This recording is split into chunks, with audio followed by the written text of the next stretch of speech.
Hello, my name's Richard Felix and I'm going to take you on a haunted tour of Merseyside. Some of the stories we're going to hear are of real entities, ghosts, spirits and souls that are trapped on this earth for whatever reason they happen to choose.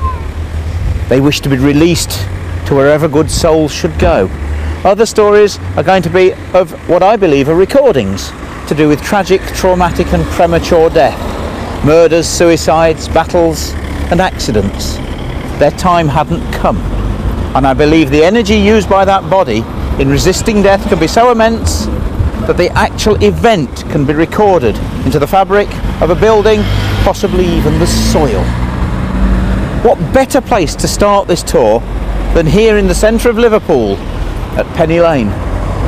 For over 30 years I was a record dealer and sold thousands and thousands of Beatles records without ever realising that Penny Lane was haunted. But it is. So come with me up the road and let's explore the ghosts of Penny Lane.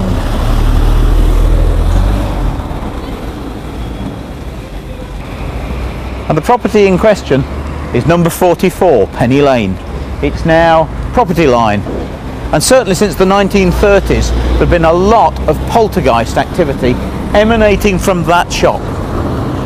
A family that lived there moved in there, and within days of moving in heard many footsteps walking up and down the landing, not of their house but next door. It went on day after day after day after day until they got so fed up with it that they called in the police.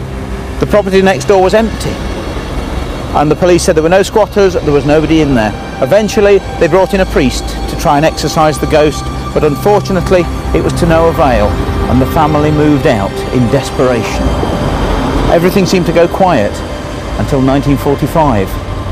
Someone else moved into the property and it started up again, but strangely enough the house next door had been bombed during the war and again there was nobody living in it. The police investigated, no one was there, no squatters, and eventually the same thing happened.